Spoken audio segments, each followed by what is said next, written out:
When you hold your baby the first time and you look at him and you're flooded with all these emotions. I often tell people that I just have given up and I say, God, lead me. Like, just take the reins, like, and just lead me, because I don't know where else I would be. She's really the engine behind getting everything together.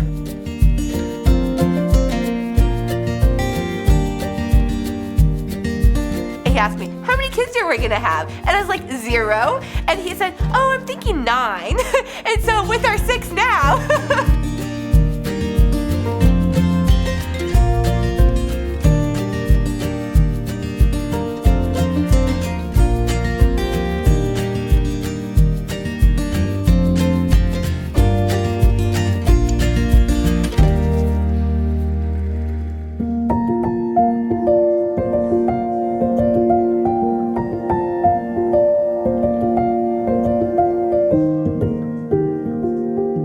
Her name is Viviana Joy, and she truly brings joy to everybody that she sees. She's always smiling. She's a happy baby. And so there's something great about a baby, and we really needed her in our family to bring joy and happiness when we were going through some really hard times. And so, like, the joy totally fits for her.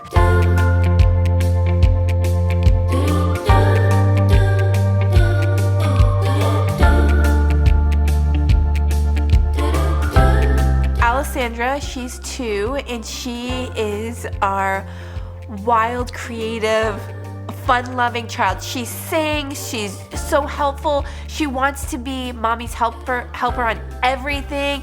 Like, after school, she pulls the wagon for me. She's just like the helper. She's the life of the party. Like, she's always like, woo! Like, having fun. But she's also the runner, the crazy one, you know? I think she keeps everybody on their toes, definitely.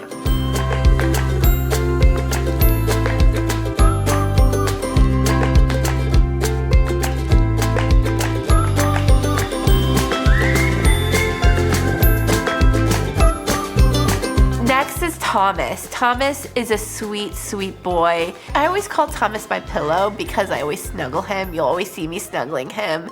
And he's just, if you need a hug, it's Thomas that's gonna be like, oh, let me hug you and squeeze you.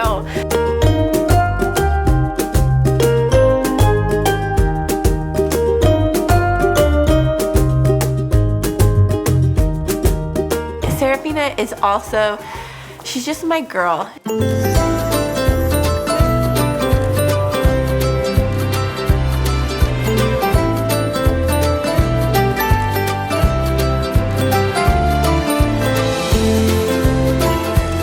David he's surprisingly the most reverent. He is always the one that is like, Mom, are we going to Mass today? Are we, like, when are we getting together with our family? Serafina and David both play soccer. They really love soccer.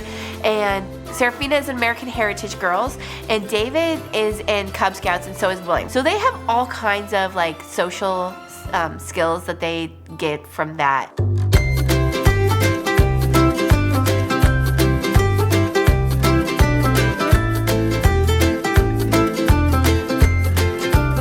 William is my chef. By far, he is the chef, and he wants everybody to know that they're loved by making the food. He's truly a joy. Everybody that meets William has this sense of like, wow, kid, like, you are awesome. You are, and he shows it because, like, it really, God could have taken his life, and he blessed us with his life instead.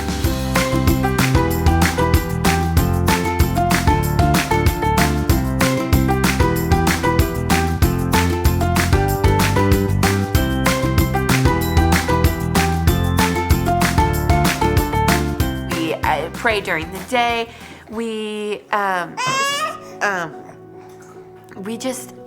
God just has led our family. Everything is God. I mean, we give praise and glory to everything we do because we couldn't do it without God. I mean, people ask me, like, what's your budget look like? I don't know. because God provides everything that we need always. And for me to be able to put numbers down on paper, that would just stress me out. And God says, don't stress, trust me. Let me lead you. And so, I mean, our faith is everything. I mean, we give, like I said, all glory and honor to God always, because without Him, I mean, we wouldn't have our beautiful treasures, you know? We wouldn't have the riches of life, which are our children, you know? I mean, we are so rich beyond blessing because we have 6 beautiful treasures. I mean, so many people struggle with fertility, and we carry a different cross, right? And our cross is that we have great fertility, and that is okay because we love our children, and we're just so glad that God has given us every single one. And, you know, the Bible says, you know, blessed are the poor and the rich in spirit, and we have great spirit.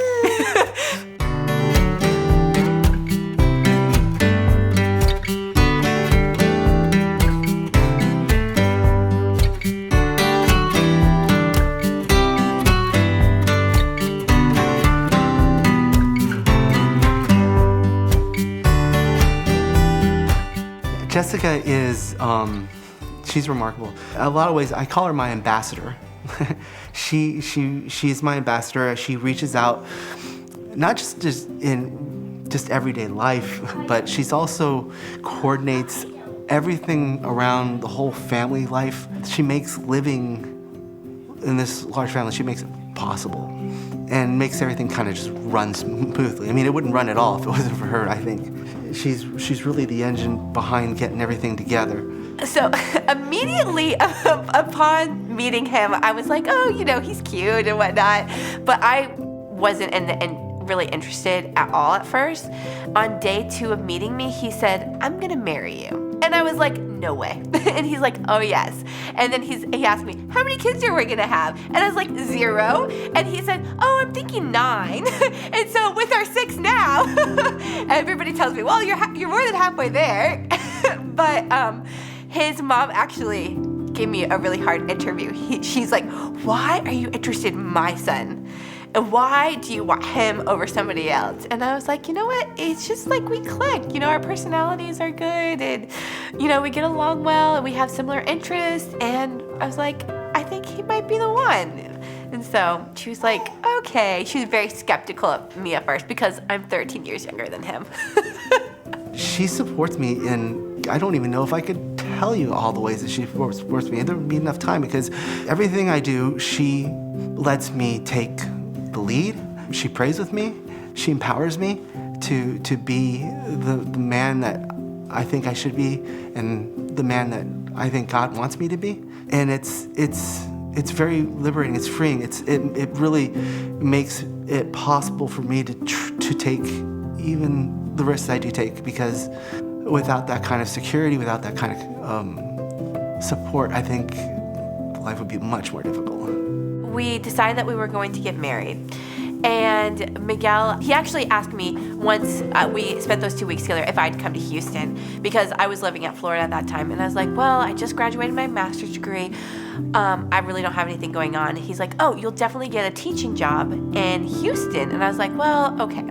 So I came out to Houston, I got a teaching job, and eventually we decided that we were going to get married.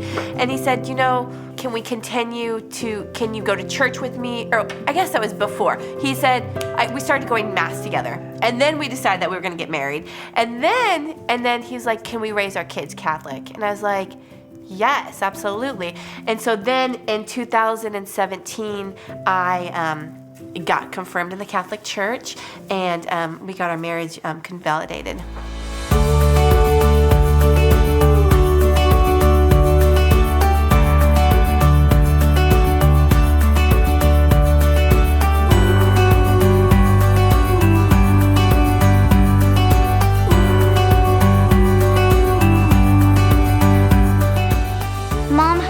Get everybody dressed, and everybody has to brush their teeth and stuff, and Mom has to make him breakfast and Dad helps.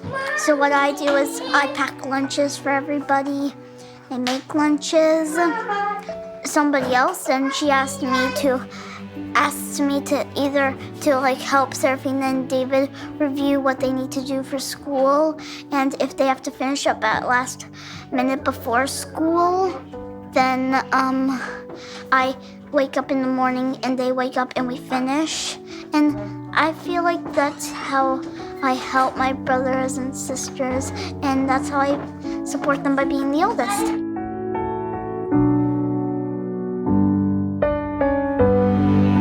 I have hypoplastic left heart syndrome, which means half of my heart is missing.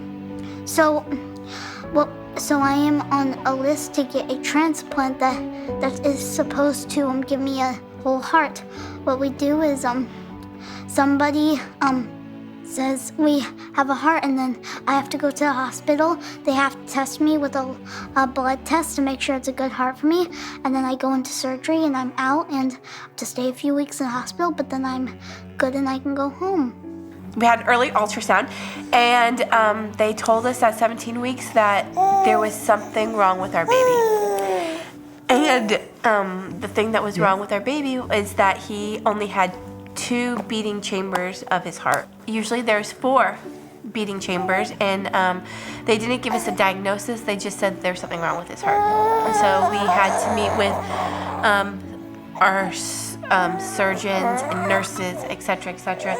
And at that time, they immediately, everybody started saying, abort him. And Miguel and I went in prayer, and we were like, okay, God, like, protect us, like, help us, like, make the right decisions and choices. And we're like, we're gonna fight. The life expectancy for a child with hypoplastic left heart syndrome is very low.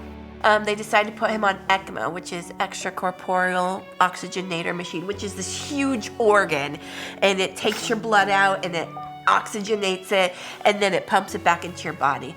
And for a little tiny baby, who is like 6 pounds, 7 pounds, and then this huge machine, it's just intimidating to say the least. And on day 11, they were like, okay, he's really just, we haven't seen somebody on this machine for so long. And, he's doing okay, but he's not doing great. It was just praying. And so we ended up getting a medallion, a Maria Goretti relic. Father Carlos was traveling with Maria Goretti's relic. When we got her relic, he said, okay, like, place the relic on his skin near his heart, and he prayed over William and I. And the next day he came off this machine, and it's a true miracle. I love St. Maria Goretti because of the miracle she gave us. She is definitely a really good saint. The relic helped us with a lot of miracles. Yeah, it's very important to me. Being prepared to have a baby was it was an elation. It was something that I thought was going to be remarkable. It was going to be a new chapter in our life. And then when we found out that our baby was going to have trouble, at first it was shocking, and it made me sad. Sad for my baby and sad for Jessica. And the unknown, you don't know if the baby's going to live very long or how long she's going to live. And it just became a stress. But there was never, ever the idea entered in of not having the baby, having our baby. I remember after that appointment, we came home to Miguel's parents' house, and his mother immediately said, "What's wrong? What is wrong?"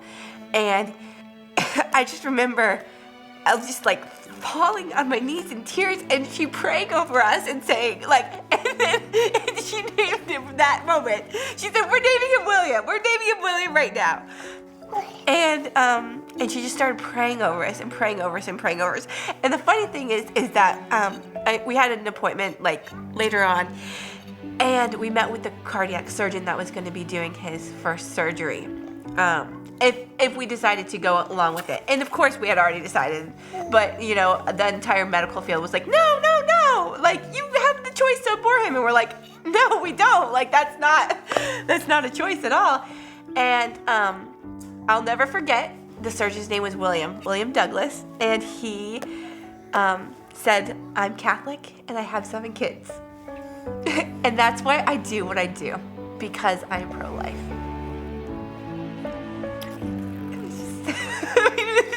It's so beautiful that like, and I think right then that was like my conversion. I was like, okay, God, like I give it to you. Like if you want me to raise my son and my family Catholic, then that's.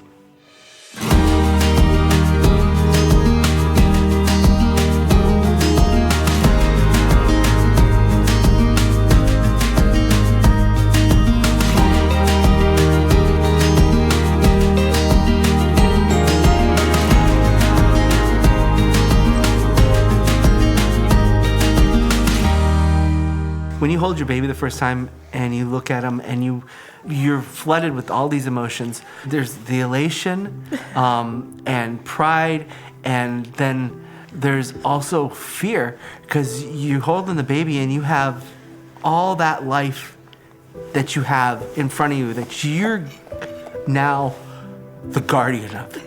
This baby is your responsibility. And that was a very scary thought. I thank God, because I was finally at a point in my life where I could take that burden. If it was any earlier, it may have broken me. I don't know, but God spared me and knew when I was ready to be able to be a dad. We, being pro-life, we're open to God's will, and the idea of we've been through family planning and through because we want to follow God's will, we've decided that contraception isn't something we would practice, and we want to be open to what God has planned for us. And it didn't make any sense after having William to suddenly not be open to that, because I previous to that, maybe I've witnessed miracles, that God moving in my life, but it was really very apparent there, and there's no way that I could shut myself off from God's will. At that point, we were just open. As far as our family was concerned, we were open whatever God has planned for us. Mm-hmm. And so, just a couple years later, we had David, and I think the joy happens in those moments when you're all together, and you know that you have the security and the protection of God, and you are able to just be.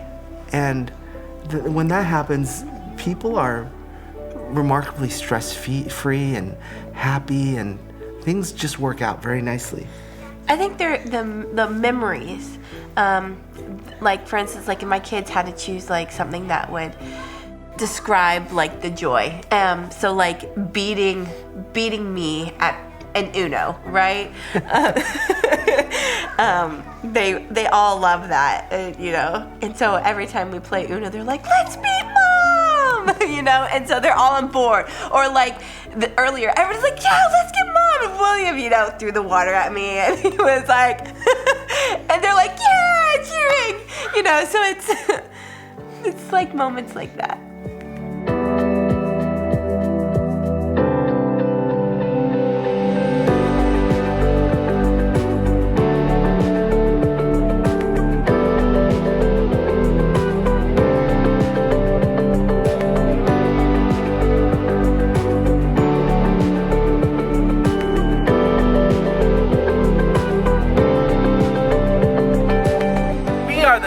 Family, and we are joyfully big.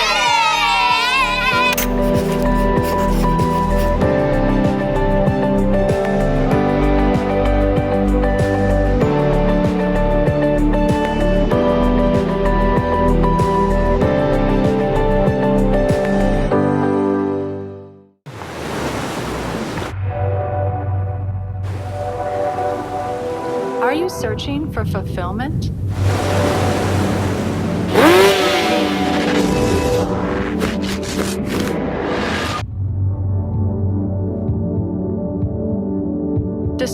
true happiness.